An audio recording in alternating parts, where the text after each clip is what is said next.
पिछली वीडियो में हमने देखा कि एक सितारा जिसकी कुमियत या मास हमारे सूरज से 9 से 20 गुना ज़्यादा होती है, जब बूढ़ा हो जाता है या अपनी आखिर उम्र तक पहुंच जाता है तो इसका बचा कुचा हिस्सा या रेमनेंट यानी इस सितारे का मरकजी बचा कुचा हिस्सा हमारे सूरज की कुमियत से 1.5 से 3 गुना ज़्यादा कुमियत तक का रह जाता है। और ये बचा कुचा हिस्सा या रेमनेंट, यहाँ मैं ये फिर वाज़े कर दूँ कि जो सूरज से 9 से 20 गुना ज़्यादा कुमियत रखने वाला सितारा है, गर्दिश लहरों नहार से वो महज सूरज की कुमियत से 1.5 से 3 गुना ज़्यादा कुमियत रखने वाला सितारा रह जाता है। यही बचा कुचा हिस्सा या रेमनेंट की कुमियत रह जाती है, यानी जबकि वो अपना बहुत सारा बैरूनी मादा खो चुका होता है और महज इस सितारे का मरकजी मादा ही बाकी बचता है। जब ये वक्त आ जाता है कि ये बचा कुचा हिस्सा मजीद अपना बैरूनी मादा खोना बंद कर देता है, यानी मजीद बैरूनी दबाव कबूल नहीं करता, तो वो बेहद कसीफ हो जाता है। जैसा कि हमने पिछली वीडियो में देखा,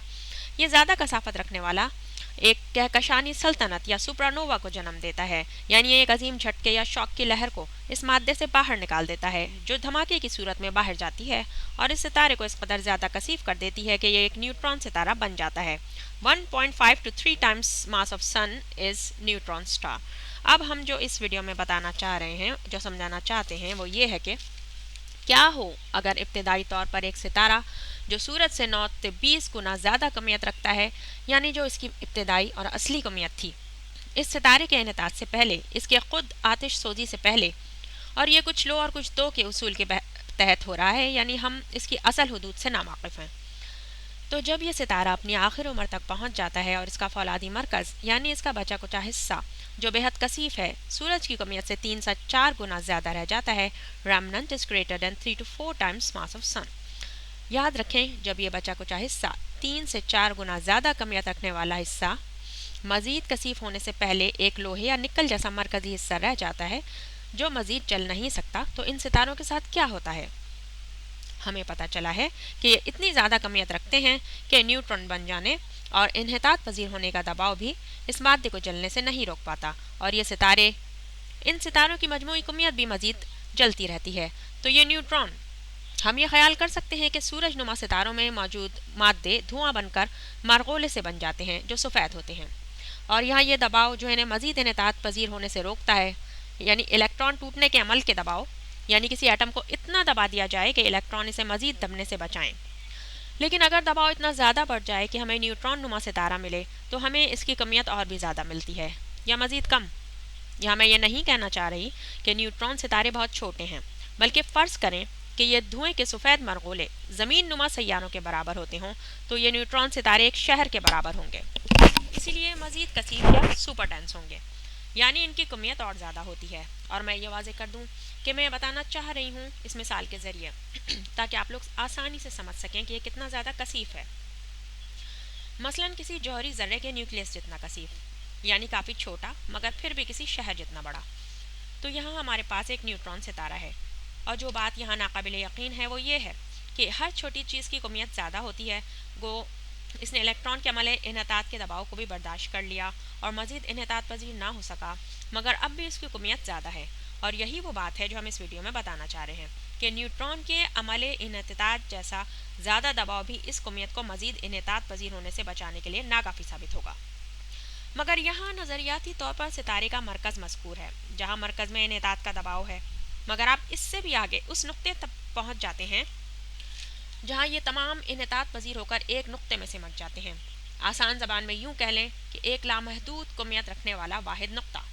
लामहदूद कमियत रखने वाला वाहिद नुक्ता। और यही कमियत, यही असल में ब्लैक होल की कमियत है।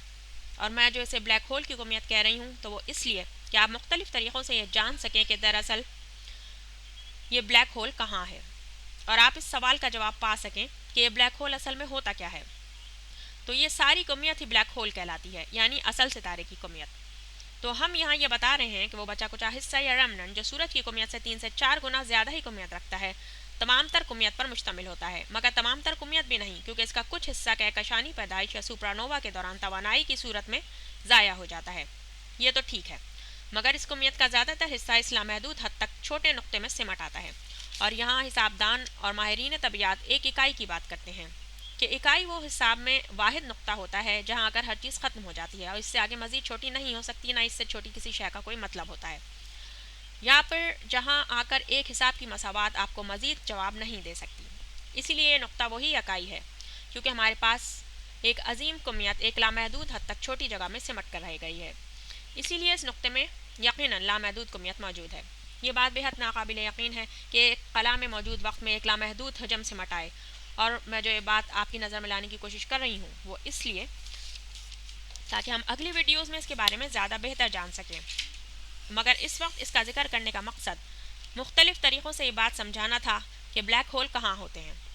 تو یہاں پر وہ کمیت ہوتی ہے، تو اگر کوئی اور کمیت اس کے قریب آئے تو ظاہر ہے کہ وہ بھی کشش ہو کر اسی اکائی کا حصہ بن جائے گی، اس عظیم اور لامحدود کمیت کا جز بن جائے گی جو اس لامحدود حد تک چھوٹی جگہ میں سمٹ آئی ہے۔ مگر یہاں اس کی حدود کا تعین بے حد مشکل ہے، کیونکہ خلا میں اس اکائی کے اطراف کی کچھ جگہ ایسی ہے جہاں کوئی بھی شے آ جائے، چاہے وہ کتنی ہی توانائی رکھتی ہو، وہ بلیک ہول کی کشش کے اثر سے نہیں نکل پاتی، اس عظیم کثافت سے دور نہیں جا سکتی، یعنی چاہے وہ کوئی برقی مقناطیسی شعاعی اخراج ہو یا پھر کمیت سے باہر جانے والی روشنی ہی کیوں نہ ہو، اسے بالآخر واپس اندر آنا ہی ہوگا اور وہ اس کشش کے اثر سے باہر نہیں جا سکتی۔ تو یہ حدود کسی گیند کی شکل کی ہوتی ہے، یعنی اس اکائی کے اطراف کی حدود میں جب تک کوئی شے موجود ہو، وہ کتنی ہی کوشش کر لے، چاہے وہ برقی مقناطیسی توانائی کا اخراج ہی کیوں نہ ہو، وہ کبھی بھی اس حد سے باہر نہیں جا سکتی، یعنی وہ شے جو یہاں موجود ہے کسی بھی قیمت پر اس کشش سے نجات نہیں پا سکتی اور بلیک ہول میں واپس جانا ہی پڑتا ہے۔ تو یہ حدود ایونٹ ہورائزن کہلاتی ہے، کسی واقعے کی حد یا افق، جو آج کل سائنس فکشن فلموں میں کافی مقبول ہے، اور اس کی وجہ بھی ہے کیونکہ یہ بے حد سنسنی خیز ہے۔ ہم مزید کچھ اگلی ویڈیوز میں ان توانائیوں کے اخراج کے بارے میں مزید جان پائیں گے، ہم سمجھ سکیں گے کہ وہ اخراج دراصل بلیک ہول سے نہیں ہوتا بلکہ یہ ایونٹ ہورائزن کے کوانٹم اثر کی باقیات ہے۔ لیکن یہ افق یا حدود یعنی ایونٹ ہورائزن خلا میں وہ نقطہ یا حد ہے کہ جس حدود میں کوئی بھی شے جب آتی ہے تو وہ آخرکار اسی اکائی کا حصہ بن جاتی ہے جو لامحدود کمیت کو سمیٹے ہوئے ہے۔ لیکن ہر وہ شے جو اس حد سے باہر ہے، اس کے بچ جانے کے امکانات موجود ہیں۔ تو پھر ایک بلیک ہول دکھتا کیسا ہے؟ جہاں سے روشنی بھی پہنچ جائے تو بچ نہیں سکتی، بجھ جاتی ہے، غائب ہو جاتی ہے، تو پھر ظاہر ہے وہ کالا ہوگا، کالا اندھیرا، اپنے اندھے پن کی اصل گہرائیوں کے ساتھ کالا، نہ کہ کوئی ایسا توانائی کا اخراج جو اس بلیک ہول کی کمیت سے نکل رہا ہو۔ ہمارے سامنے یہ بلیک ہول کی چند تصاویر ہیں جو ناسا سے حاصل کی گئی ہیں، تو آپ دیکھ سکتے ہیں